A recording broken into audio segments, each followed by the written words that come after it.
Welcome to our podcast offerings, where we invite you to take responsibility for your own well-being, reclaim your energetic sovereignty, embody authentic living, and come home to your true self. We are two sisters, two oceans apart. Maya Lotz from the Energy for Life Wellbeing practice, and Sandy Lotz-Weiner from the Inspired Life Coaching practice. Together we bring you the Ocean of Abundance podcast and lots of possibilities to engage with when you choose to align with the wisdom of nature.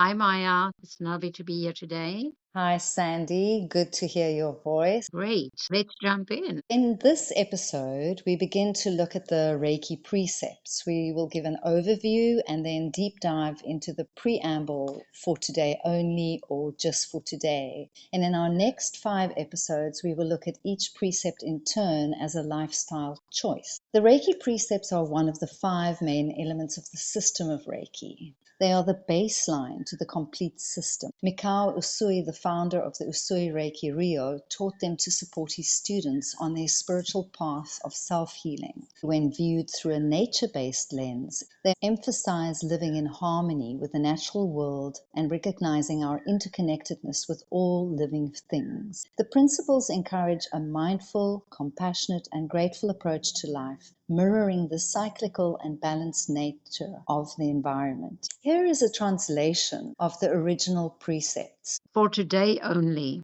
do not anger, do not worry, be humble, be honest in your work, and be compassionate to yourself and others. And of course, there are many versions of the precepts, and here is ours. For today only, let go of anger, let go of worry, be grateful, be honest, be compassionate. So in this episode, show notes, you will find a link to download our specific Ocean of Abundance interpretation of the precepts. And you can use this download as your phone wallpaper to serve as a constant reminder throughout the day to be Reiki. But Sandy, let's dive into our exploration of the preamble, just for today or for today only. What do those words evoke for you? A mindfulness, a sense of presence, be here in this now moment, because we know that's the only moment that we really have agency over, if you think about it. It's about surrendering and embracing what is and starting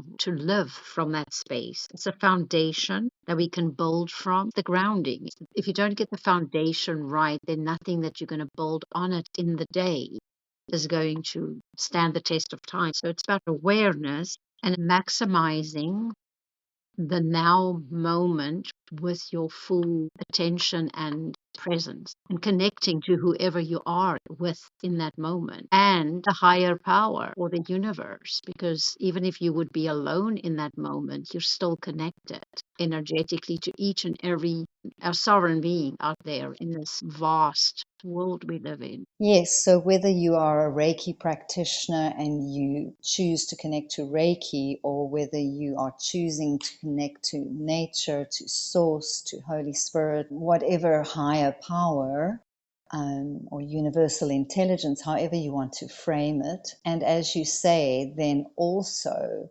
that awareness that in this day today, I will also be connecting to other sovereign beings.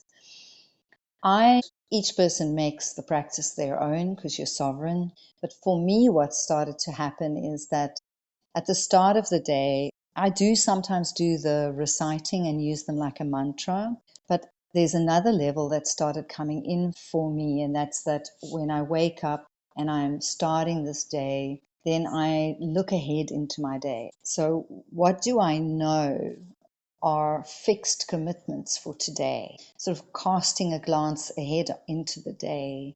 And then I will do the same at the end of the day, do a reflective practice. So use the same preamble to the precepts to be bookends to my day. I start with the day of saying, so just for today, what is lying ahead? Before I go into the actual precepts, I just glance ahead.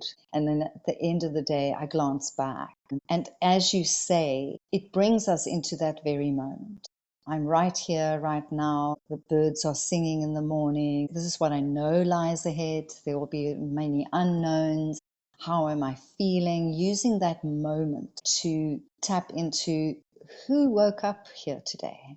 What does she need? What are her commitments already? And then, of course, there's this invitation to then go into the practice, which then leads into the other precepts, which we'll discuss in more detail. And on a personal note, the for today only has been such a helper for me in my daily life when I am in challenging times. It is that moment where you call yourself to order, as it were. You arrive in the moment, you be present, and you don't make what lies ahead too big. It's just for today. And sometimes you can even shrink it to for this moment only. So, as you know, Maya, I work a lot with people in grief, and they can't think about the 30 years ahead without the loved one. So, the just for today moment is like a beautiful, comforting space. It gives them a respite, really, from their grief, if you think about it. And a lot of the times, it's even the moment. It's the breath by breath in the beginning stages. So this is so perfect for them to bring that into their grief journey, because when we're going through deep losses and trauma, it's really difficult to navigate that with some kind of some spiritual belief or something outside of ourselves as a guide or as a metronome to get us through the day. So I love incorporating that. And also when you say you practice or you recite it in the morning, so that's more a like a ritualistic or a rhythmic practice of something. But when you're actually distilling it down to the moment as you're living for you, looking forward to your day ahead, now you're making it more practical, personal. It's not just a practice I have and then I go into my day and I forget about it. You're, you're actually carrying it with you. So you're making it practical and you're integrating it into a lifestyle. And I love how you explained that. I was thinking of how we're all interconnected. This morning, when I was doing some correspondence with a financial house, and she quickly responded back to me.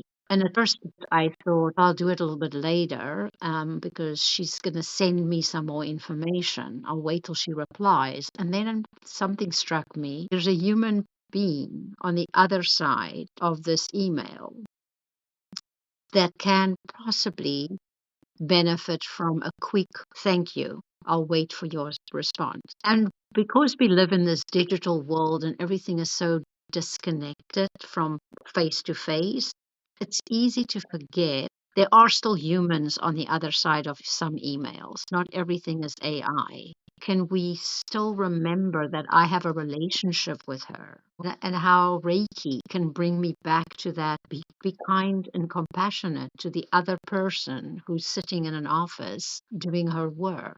Yeah, so it called you back to the moment, and then you paused and thought about what action feels true to me to take now. And I also want to pick up grief work, and we did a whole series on grief with you. And the more I reflect, I want to underline here. Grief is part of every day. We did cover this in that series, and as you pointed out, grief can be lots of things. It's not only the death of a loved one. It is that too. But we grieve many things, divorce, transitions, and it's not the same level as losing a loved one or the greater traumas. But grief is part of every day too.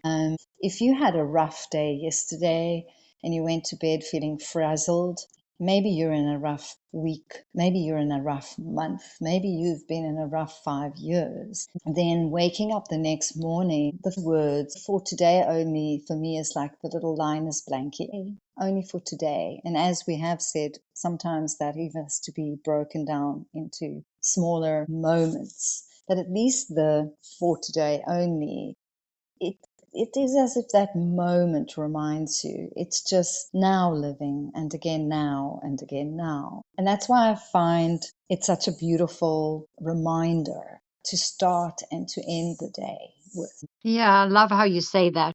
That's also where we have the possibilities to utilize, to create or manifest or interact or make this a joyful day, if that's what we're doing.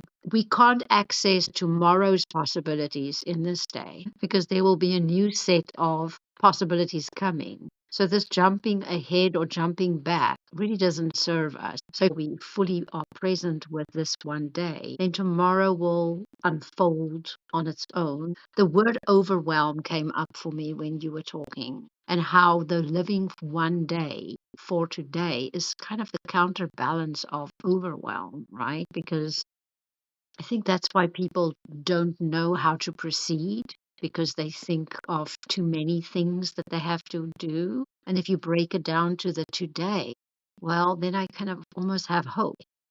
I think many people wake up after the first few moments of waking, the overwhelm is already there and it's for today only. It is also that beautiful thing of today is here, not yesterday. I made it through that one. Right.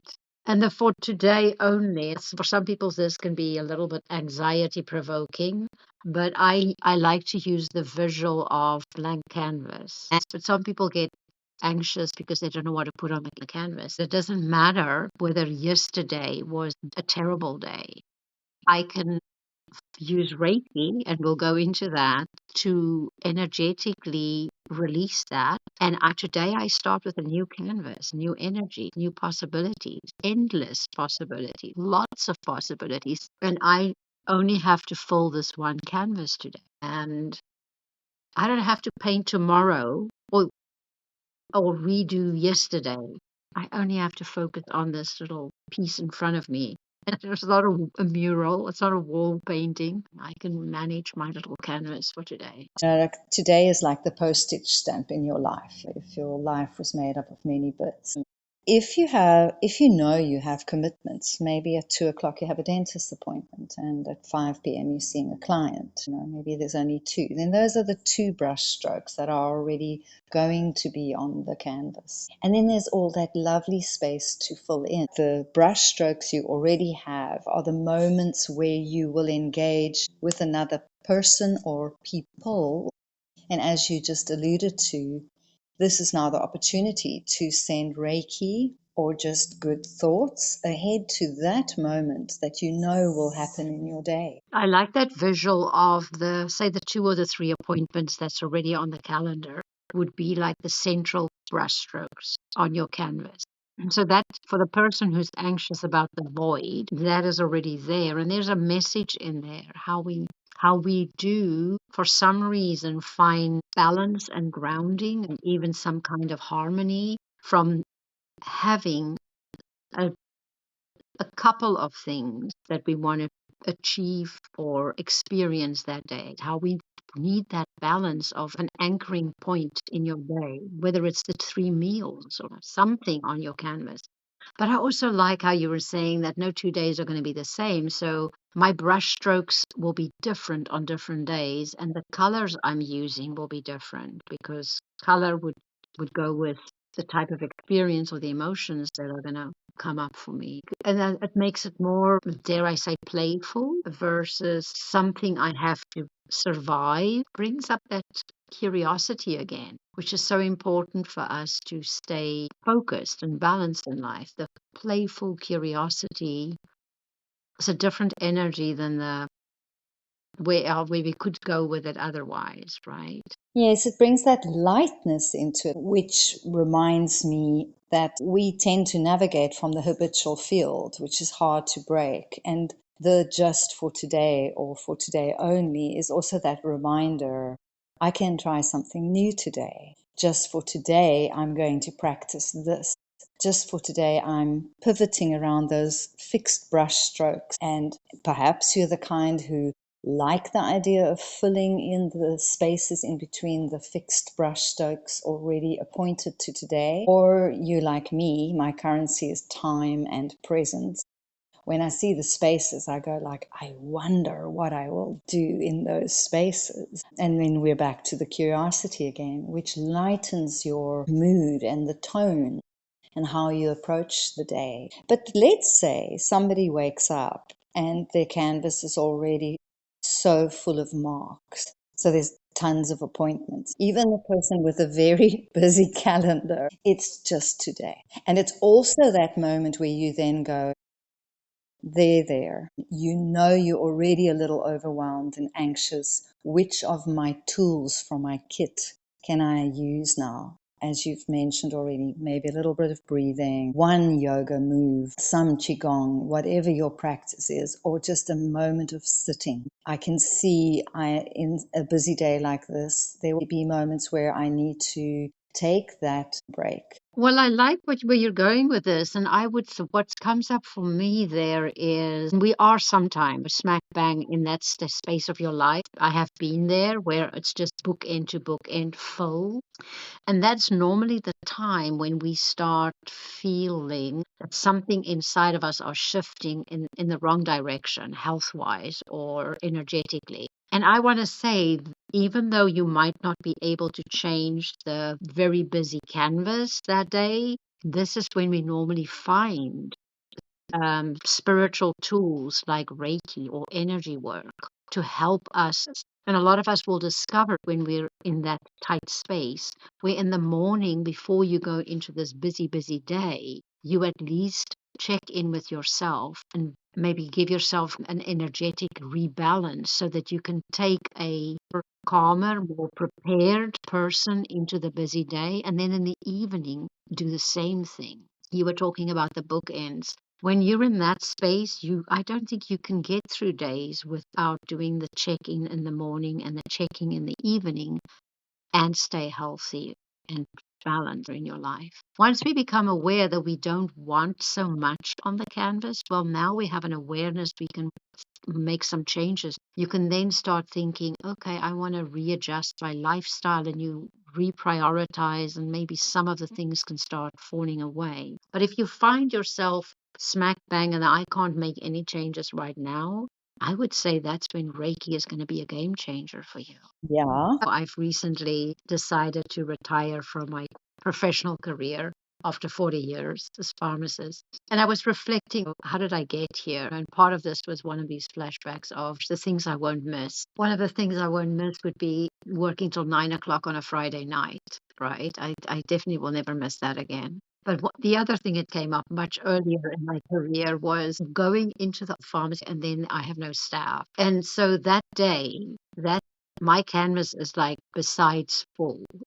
It's almost just black. And I could either be completely hopeless or helpless or go, this is not ideal and this is not going to be easy. I need all the guidance I can get. And I would call that in, right? And it's the way that I got through those days. And I would those days break it down into smaller chunks. And when I get the restroom break, I would utilize it with breath work or a mantra or some movement because it helps for me to discharge whatever my nervous system is needing to navigate here. And I can't hold on to all of that and stay present. So we sometimes learn when we are in the trenches, and it's good if we can hold on to those practices when we're out of the trenches because it served us well and it will keep on serving us well. And it becomes part of your identity. It's always in your toolkit. It's not like I have to figure out where's my toolkit. I have my tool belt on, right? And it's always available to you. Yeah, it's this lived experience. And as you described there, it brought to mind the word awareness. I am aware now that today will be a challenging one even before I've begun it. So breakfast will be vital today or extra snackies in my bag. And I think that that's part of what we want to share, that Reiki, and I feel the same about yoga. It's not something you go and do in a studio for an hour or an hour and a half and then forget about it. It is a way of living more in the now and more aware. There will be days that there are unexpected things, but let's say you start that morning for today only. I have way too many appointments booked. How did that happen? Then you have the time to say, it's okay.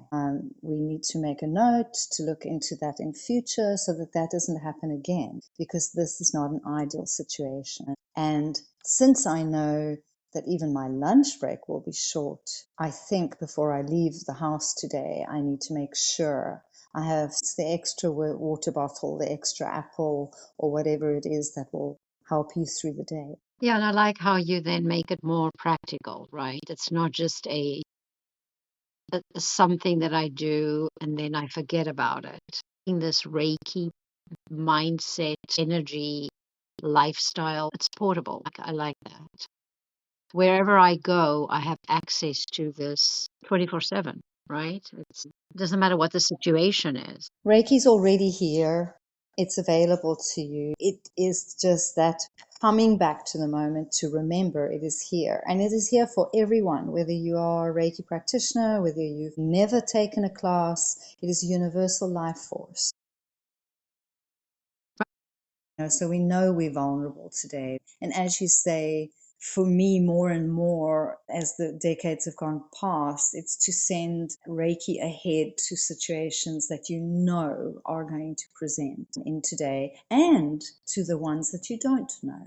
I invite that energy, that universal life force, to walk a little bit ahead of me so that the translation, as it were, of today is softer. Right. The imprint on your nervous system is softer because you have that light protection and that groundedness and also connectedness. Reiki is universal and available to everyone and omnipresent. When we are in those tough spots, when we start feeling like, oh my gosh, I'm alone in this, which is very easy to if you are physically the only person in the room, right? That's the reminder that we are never alone. We might be physically going through something single handedly because there's no other human body available, but we are never alone. We have that guidance, that light, that comfort. If we acknowledge and accept it, it's always available. But I do believe that nothing is imposed on us unless we're open to it. So if we can just ask, acknowledge that Reiki energy will come in and be your sidekick for the day. It's always there, but we need to feel it. We need to let it in. And I'm going to add a bit of mischievous lightness here. So, a day or two ago, I was doing my practice as the day was breaking and sitting very quietly. But I had a feeling that something was looking at me. And then the cat started to hiss terribly. And you know that thing where you get too serious about your practice and then the practice becomes a stick. There are times where I catch myself and I go, I need to lighten up here. There needs to be more joy here. And I opened my eyes, and right next to me is the window. And there at the window is a little vervet monkey squishing its face right up to the glass. So my practice was interrupted for the next half an hour or so in watching these antics. And as I stood there watching the daybreak, that is another way of not feeling alone. Sometimes the cat meowing is a reminder. So I'm trying to bring the thread back to nature. Sometimes it is just the sound of the wind. And even if you're in a high-rise apartment, you can see it's a blustery day. And that is also a reminder you're not alone. There are elements, there are other things. Yes, so I had this beautiful interruption to my practice, which became part of my practice, to take the time to just observe what is around me. And in this instance, it happened to be little creatures, but it could be anything. Even if you're in a traffic jam, you have that choice just for today to get very frustrated, or you can relax and know you're going to move ahead slowly and just look around. What all can I see in this moment? You can look at what kind of cars are around you, and wow, there's many white cars. And are we back to the curiosity? So for me, the for today, it can be the uplifter. It's just that cue that just lightens the moment. Yeah, I like that whole thing about the traffic because I think for a lot of people that could be a high charged moment. But what a wonderful time for us to play the let's go through a sensory experience here. What do I see? What do I hear? What do I smell? Probably gasoline, but you can go sensory versus stuck in your head with like all these negative thoughts about I'm going to be late. I don't, yeah, and how your body will respond differently. And I bet you this has happened often. You still will be on time, and even if you aren't. And if you don't get upset about the fact that I'm 5 minutes late, if you get there in a mental, emotional, more sound space, then whatever you're going to do energetically will be more successful. The energetics will be different. You can't make the traffic move faster, but you can take responsibility for how I show up when I do eventually get there. I can't make my day better by fabricating workers to come in, maybe, but I can take ownership of how I manage the moment by moment for today only. I think something that came to mind there is for today only also is you like saying practice makes practice. This is another day to try again. And even if halfway during the day something happens, then it's for today only. It's okay. It's just this day and this moment. I don't have to extrapolate it to tomorrow, to anywhere else. I'm going to bring something else in with a for today only part. For those of us who are numbers and figures people or who are in the money markets, the stock exchange, this is going to be a bit of a stretch, but go here with me. It's really Reiki working because if you put in $100 today into an investment account, you have no idea where it's going to end up tomorrow or in the future. You only have for today. And you just work with today's stock exchange, right? Tomorrow there's a whole new stock exchange with whole different scenarios. But although nobody really knows how the next 15 days of stock exchange is going to work, somehow it works. And that day starts at a specific time and in the stock and ends at a specific time on the cap. And that's all you have control over, to use that word. That's where your focus is. And I'm just putting it in there because some people come from that kind of life and mindset. You might be able to see how you can take something like Reiki energy into anything, not just nature. It's always there. It's cyclical. But we only work with this particular one day of summer, not the entire summer, not the next season. We're only here on this summer's day or this winter's day. The weather tomorrow will be different, even though it's the same season. We don't get involved with that. A compound interest is one of the things that fascinate me, how we invest our energy in the days, the things we do and where we put our intention and our attention.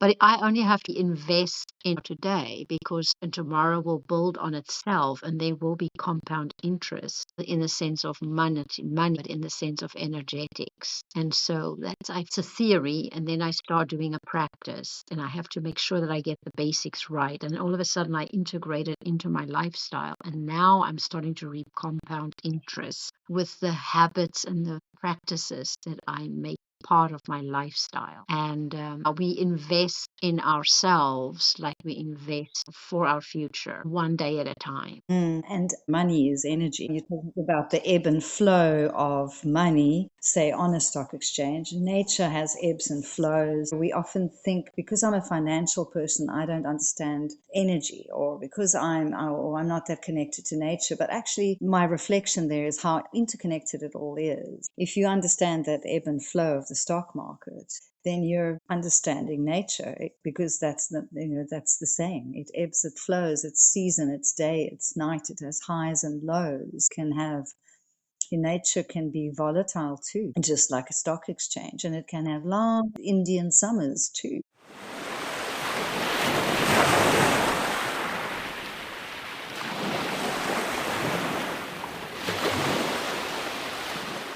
I can remember being in a particularly dark moment and wondering, what will I do now? And a book then falls off the shelf for no apparent reason, and it falls open on a certain page, and there was this exercise. And the exercise was basically, wherever you are now, whether that's absolute joy or whether it is an unfortunate moment of anxiety or overwhelm, If you consciously go and sit with it and say it is someone who's being challenged, already overloaded. If you sit on your mat, on your chair, pause, and just be aware of that which is challenging you, and you stay with it. If you stay with it for a minute, maybe up to 5, you'll see a shift because you're not trying to fix it. I'll give a very simple example. I'm busy renovating, and it means acquiring certain pieces of equipment, and I usually check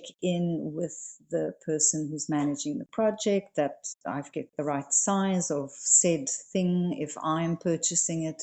And in this moment, I purchased a fridge, and there's a very specific space allocation for this fridge. It was delivered, great. And then for some reason, I woke up within seconds of opening my eyes. I was like, oh my goodness, I think I've bought the wrong size fridge. And this is an online purchase, which means I need to contact them within the next 3 to 5 days. And I really started going on this low speed. And then I paused and I thought, okay, let's say it is the wrong size. What can you do about it? And I realized, well, just start with a very simple thing. Contact the project manager and say, can you please come and just double check that I'm got the right measurements here. And if not, then I can process the return because I have leeway. And as soon as I did that, it subsided. Obviously, it subsided even more when I had confirmation. You did good here. It's fine. But even in those moments, that practical integration of this Reiki lifestyle approach, this pause, be aware, don't engage with it, just observe what is happening. Then the answers come because you step out of your own way. Right, and I think there's something else there. The awareness made you realize I need to take an action, like ask somebody to come and double check my measurements, right? Versus I'm in this alone moment when the angst takes hold of you, because then you're thinking in terms of I'm alone and I messed up and oh my gosh. But the minute you sat with it and paused, you could respond from a higher place, from a higher wisdom, and take action that way. And then for some reason, the person you were supposed to contact popped into your consciousness, right? And even if you didn't, you probably will have been calm enough to remember there's a measuring tape in the drawer. Just go measure it and put yourself at ease. But if you're Right. in the tailspin, you don't think any of that. And even if there are certain situations where we do actually make mistakes and it doesn't work out, it's not what we want. You will find that it's uncomfortable and inconvenient, but this is fixable. That awareness is operative on so many levels. Becoming aware of how you're feeling lightens that moment and gives you that little distance from the one who's spinning. And then it gives you that opportunity to download the wisdom, as it were, the information of what is the next step. And also say it is something else that you can't as effortlessly take an action for. Then you are stepping into the day knowing this is my underlying framework today, and to be mindful of that and to tread gently today with myself. It brings you back to that self responsibility. Yeah, and I think it helps to not overload your nervous system unnecessary, because the anxiety you experienced in that moment, justified probably, but if that went on prolonged, that would have been too big a reaction for what really was going on if it went on uncontrolled, and that would be unnecessary for your nervous system to have to be subjected to that. And I'm mentioning this too because we are so overstimulated with technology. And I think nervous system regulation is a constant theme for a lot of people. And if we are not mindful and aware, we can overtax that continuously. And there, once again, if we come back to, for today only, right? Absolutely. That awareness makes you realize, oh my goodness, look what showed up here. I wasn't anticipating this. Why this now? And then there is the awareness to go, I don't necessarily want to run with this through the day. Because as you say, now I'm taxing myself on another level. And I'm taking that into everywhere I go. And for today, I choose to pause here, be aware that this heightened sensitivity is there, which helps you then not drag it through the day. Yeah, and I think if you get that awareness, you could possibly pause there and go, in an act of self-compassion here, and maybe even for the people that I'm going to interact with, I might have to see if I can take something off my plate today because I need to do some grounding. I used to say I'm not fit for human consumption today. You know, those days you need to do the work first before you step back into the crowd, because otherwise we energetically bleed all over them. We need to just contain it a little bit. But that's self-awareness there, and then actually to know what to do. And it won't take a lot of time once you get the practices done. But as long as you're aware that some days we are not on steady ground, emotionally or energetically. And what can I do to recalibrate before I start interacting with the world? Because every time I move through the world, even if I'm doing it electronically, like I said, via email or Zoom, I'm energetically resonating with other people. So it's important that I have good energetic hygiene, if you want to put it that way. What's interesting for me there as well is that day I was also pondering the fact that we are living in very fast times. And I love the technology because I get to talk to you now here, and I'm comfortable with the amazing tools, gentler days by constructively using AI. It is so needed in a world where, as a society, we treat every day and everything we do like an emergency situation. I mean, today there's an incident. Somebody in the family recently drowned his cell phone. It wasn't his fault. It was somebody else's doggy that jumped up and knocked it into the water bowl. So this, for us who in this day and age are so dependent on phones, and in that person's place of employ, it is a business tool. It's a vital tool. So there's an anxiety around it. And then there was an added delay to be able to replace it. So it made the whole week stressful. And then today there was an opportunity to finally get a new cell phone. But because of that sense of emergency, then instead of going slowly and carefully, this constant thing of doing things fast was present. And only once the person drove away did they realize this cell phone won't work as a basic thing like that. And now that person is in that anxious moment around it. Where if we backtrack now to, if we begin more regularly to start our days with just for today, then as you said, the cumulative practice, I notice for myself, then we all have those moments where we do something we need to do too fast, too hurriedly, and then later realize, was it the right fridge measurement? I took the wrong cell phone, or I bought the wrong brand of washing powder, whatever it is. Because we are so in the soup of hurry, hurry, fast, fast, as if everything we do is an emergency. So for me, this call for today only, if practiced regularly and even throughout your day, can be that helpful reminder that actually not everything is an emergency. And if I slow it down and buy the bread with a little bit more presence, or do the shopping with a little bit more presence, everything flows better throughout the day. Yeah, I like that. And you're right. And when we start spinning, we think it's going to make us more behind if we slow down. But actually, I think you catch up and you get ahead. And what I mean by that is once we make this practice part of our lifestyle, when we do have a faux pas, it's easier to recover. And the residue of that mistake or whatever will happen doesn't hang around indefinitely. We can move through the day with more ease without taking the past experiences into the future. So our transition time will eventually be faster between incidents because there will be mishaps, right? If going back to nature, it was like watching ducks on a pond, and then they have like a little incident. Two ducks get into an argument, and what they do is they start shaking themselves out.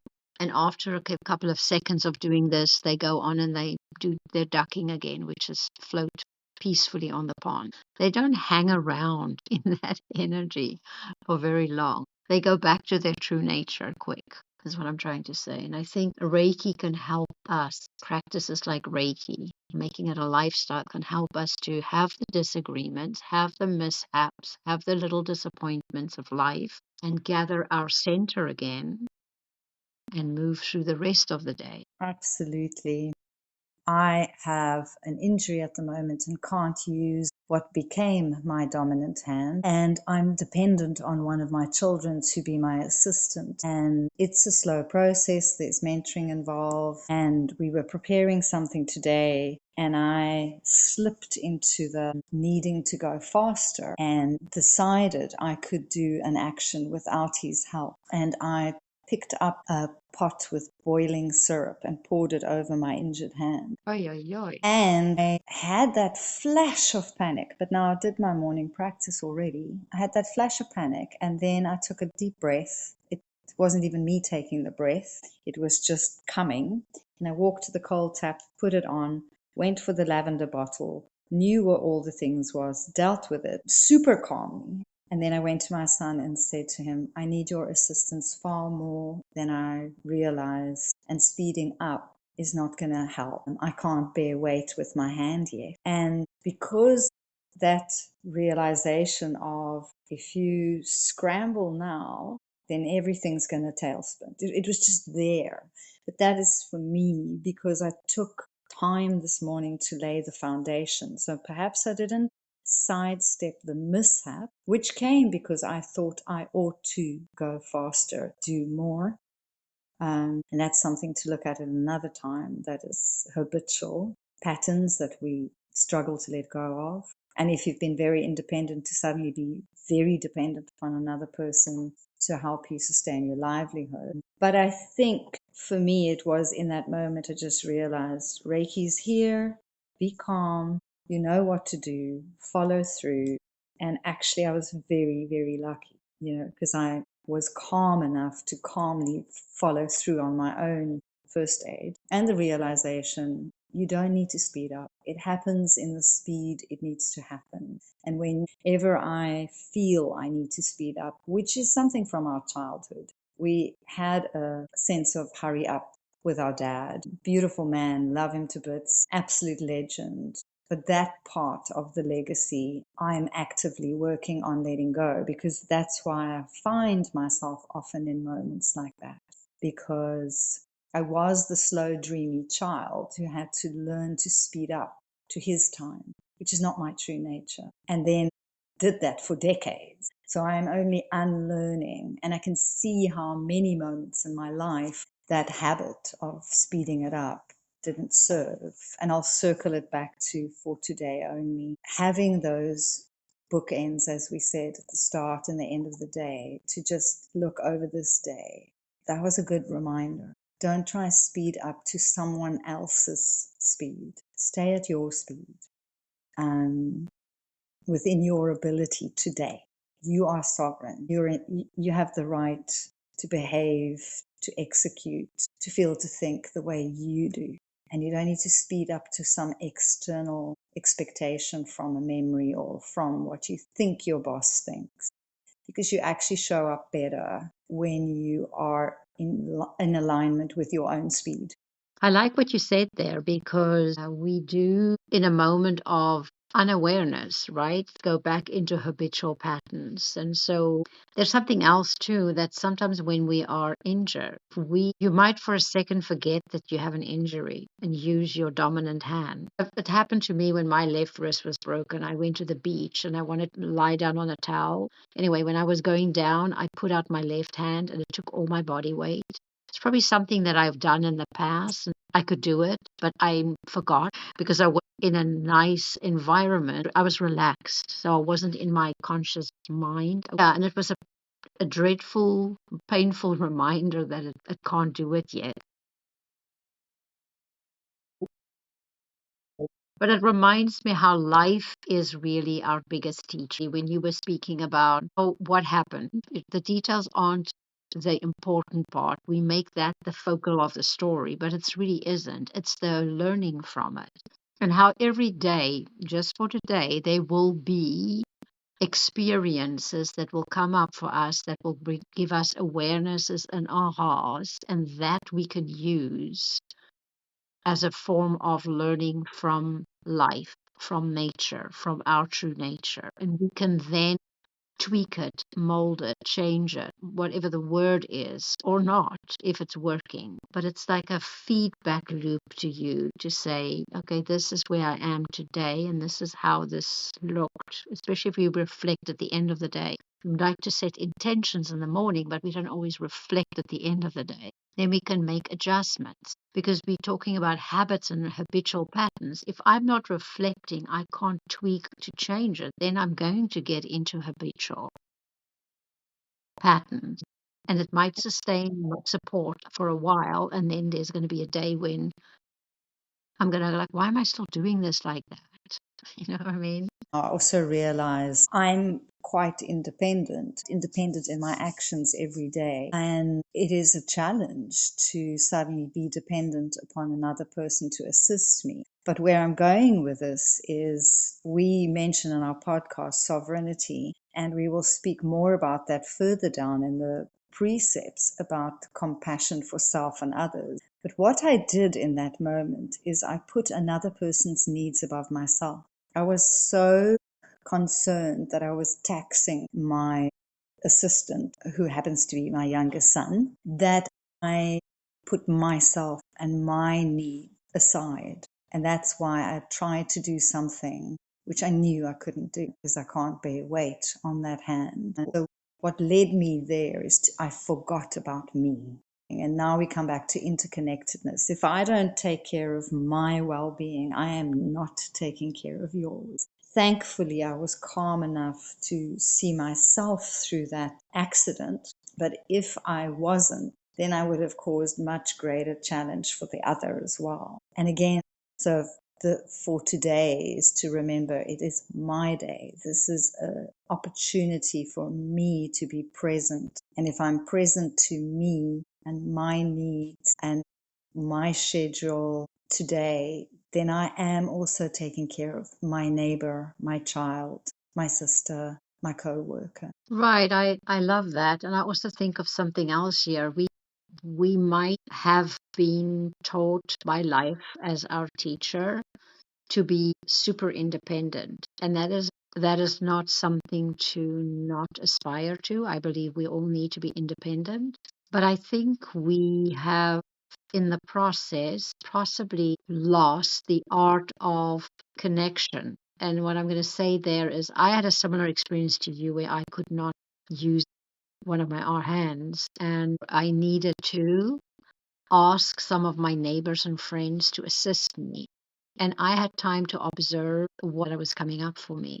And that's when I realized that if we are always super independent, and we never ask somebody for help, we're not even giving them the opportunity to want to do something for us. I think some of us have been thinking that it's going to be a bother to others. People like to help other people fix problems. When somebody has a problem, everybody wants to give them advice. It's not always wanted, but it comes from a good place. So when we are in a situation where we are incapacitated physically, why not give somebody close to us the opportunity to serve? Because we know that if we are of service to one another, we feel a sense of purpose. It's not a bad thing. I'm not saying overtax them, but it's something we've forgotten, that people that love you actually want to do stuff for you. When we're in this situation, it's just a yes or no. Give them the option to try and help you. But then there is that part of us that need to accept that it's not going to happen in my time and space, because I'm bringing in the energy of another human being and their schedule. So there's a learning on both sides, but I think there's also a deeper connection that can be fostered there. And it's the interdependence. Right. There's independence, which is sort of hyper independence in our society due to a multitude of circumstances, and there's codependence. And what we want to aim for is interdependence. And that is where that interconnectivity then happens. I'm not leaning on you. We're both winning here. We're both gaining. And I think the other big thing there is if you're as independent as you and I tend to be, we are not open to receiving. And that child of mine's love language, if you want him to do something, is please, can you help me? Then he shows up. Right, And I was denying him that opportunity. right. And people won't offer if they don't want to help. Like I had to get people to rally around me within like 5 hours because the surgery was going to be the next day. And the first three people, Reiki probably helped me, that I popped into my mind, I contacted them and they didn't even hesitate. I mean, it could have gone the other way too, but it was like they were waiting for the call so that they could do something for me. It was like, yes, yes, yes. And I'm going like, well, that's interesting experience, right? Here I was wondering, how am I going to make this happen on my own? I am going to make this happen, right? On my own. And all I had to do was take the courage to pick up the phone and start texting people. And within no time, I had it all set up and they were happy. It was like a absolute. So we are more interconnected than we think we are, and we have just forgotten. And we can reclaim that. We can remember and reclaim that and then live that. I like that, and I'm going to ask us to begin steering towards giving our listeners a task to take action with our preamble to the precept for today only. What would you suggest, Sandy? I would suggest that you start with the book ending and introducing maybe a 5 minute, 10-minute meditation and a reciting of the for today only. Then try and take that into your appointments for the day. Look at your calendar and try and take it into every appointment during the day. And then at the end of the day, maybe do a reflection again to see how did the energy flow for you during this day and how are you feeling at the end of this day? To make a notice what you notice moment, because that is the beginning of awareness. Just notice what's coming up and how you feel if you start the day with a grounded practice and you end it with a reflection. Beautiful, powerful practice. And what I like about that too, Maya, is that's then truly going. It's a true practical statement of for today only. You bookend the day and you bank that. And tomorrow you start an entire individual new day that builds on yesterday, but it does not carry residue from yesterday. It's like creating a new habit, it's a goal you're aspiring to. The for today only, if you approach anything with that attitude, it becomes like that saying about even an elephant can be eaten one bite at a time, and new habits are formed by showing up today. And don't worry about what I did yesterday, because the focus is on today. And then that cumulative action, the interest, you'll see after a time, but it's to stick to today and then again today and then again today, so that you don't fall in the overwhelm and the detours. Right, and it needs to be so practical and so simplistic that we can do it for a period of time until it sticks. Well, even in your busiest lifestyle, you can incorporate 15 minutes in the morning and 15 minutes in the evening, because that might be all that people have. And on that note, I want to ask you to maybe first just read that for today only for us again, so people can kind of take that imprint with them into this day. But don't be afraid that you have to memorize this or keep on coming back to the podcast to listen to it. There's a way for you to actually have this at your fingertips. Maya, will you tell us about that? So I have made a phone wallpaper with the precepts on them, which you can download from my bio on Instagram, and the link is in the show notes. And you don't have to use it as your phone wallpaper. I have done so because I have this habitual pattern of rushing.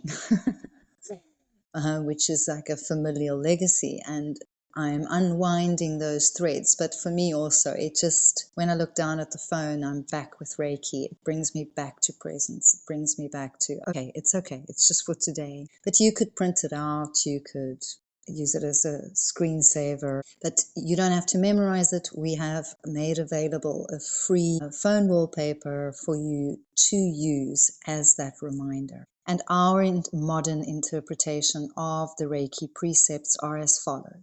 For today only, let go of anger, let go of worry, be grateful, be honest, be compassionate. I was thinking that maybe I can use that as a backdrop for my Zoom call. In on top of putting it on my phone, because I think the constant reminder on the phone is for people that are trying to create a habit, a very good suggestion, because some of us need visual clues, either, and it's right there, right? It's right on your phone. If you at work at your desk, there's that reminder. So yeah, I like it. So what will we be talking about in the next series, in the next session? So we started with precepts today. We focused on the preamble for today only. And in our next episode, we are suggesting to you that for today only, let go of anger. For today, I say thank you for being with me, Sandy, on our combined podcast and for spreading the light with me. Have an awesome day. Thank you. May the light go with everybody today and for the days to come until we meet again. It was an absolute pleasure to connect over the waters with you, Maya.